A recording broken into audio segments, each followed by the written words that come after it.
The management of the SriLankan Airlines was summoned before the Committee on Public Enterprises yesterday. During the proceedings, it was revealed that the loss of SriLankan Airlines Limited as at the 31st of March 2021, from the day it was taken over by the government, was 372,015 million rupees. The chairman of the committee had said that the total loss of the company following taxes in the year 2020 to 2021 was 45,674 million rupees, and the operating loss has also increased. The committee had observed that the adverse capital conditions of the company had reached a critical level by the 31st of March this year and was therefore facing a problematic situation regarding its operations without the assistance of the Treasury. The committee observed that the cabinet had approved an additional investment of $500 million from the Treasury by 2020, of which $240 million had already been released to the company.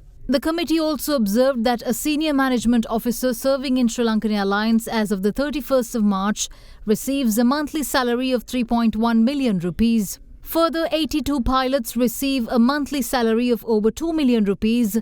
Another 142 pilots, 12 aeronautical engineers, 9 engineering managers and 3 top management officers of SriLankan Airlines receive a monthly salary of between 1 million and 2 million rupees. There was a meal allowance paid to cabin crew of $25, which we have been fighting because we thought, it's completely unnecessary. The fact is, while they are flying, we anyway provide them meals. So I think that along we are getting savings of about $10 to $12 million per annum. Then with all the other savings that we have saved about $106 million. Now we have actually removed $106 million of fixed overhead from the organization. What we are saying is, if we come back to pre-COVID level of revenue, we believe that we would be profitable because this 106 million is completely been eliminated now. If we come back to and if we do 926 million of revenue, the company should break even. So that's the point that we are trying to drive. මේ plan එක පදනම් වෙන්නෙම මේ IATA observation එක සහ forecast එක මතනේ. නෑ අයට ඒක නෙවෙයි. අයට කියන්නේ global forecast එකක් අපි ගත්තේ COVID එකේ situation එක අයට එකේ තියෙන numbers උත් අපි මේකට consider කරලා තියෙනවා. We have considered the Sri Lankan domestic market and our tourism sector.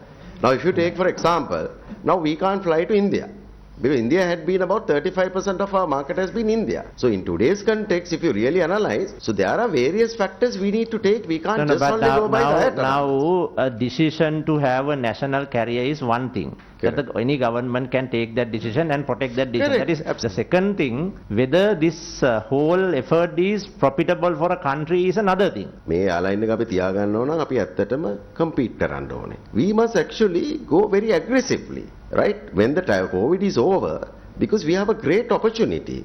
Now we have Indian market. India doesn't have a proper airline එකක් නෑ India වල. Actually, we don't need to put capital because we can lease out as long as you have a credibility with the lessors. You can take any amount of aircrafts at the right price. If you take the aircrafts at the right price, airline can be profitable. So what we should do is actually improve your turnover, maybe run more sectors, get to about $2 billion revenue, and your extra $1 billion will come at a much lower cost because you will be taking aircrafts at a lower lease cost. Number one, the business plan to be presented to us, then we will be having a discussion after 1 month's time. At the same time, we are going to have 2 other different documentations from the ministry. One is their position paper, other one is the expert opinion on this thing. Then the Chapter 11 issue that you have to take up with your cabinet minister and the Honorable Secretary. Mr. Secretary would convey and we will write to the cabinet secretary. These are the 4 main recommendations and we are going to have our discussions again after 1 month. Glow and handsome. ඇති multivitamin සහ UV filters දෙගුණයකින් වැඩි දීප්තියක් ලබා දෙයි. මූණ ගැන හිතන්න. හිරු කිරණින් ආරක්ෂා කරගන්න.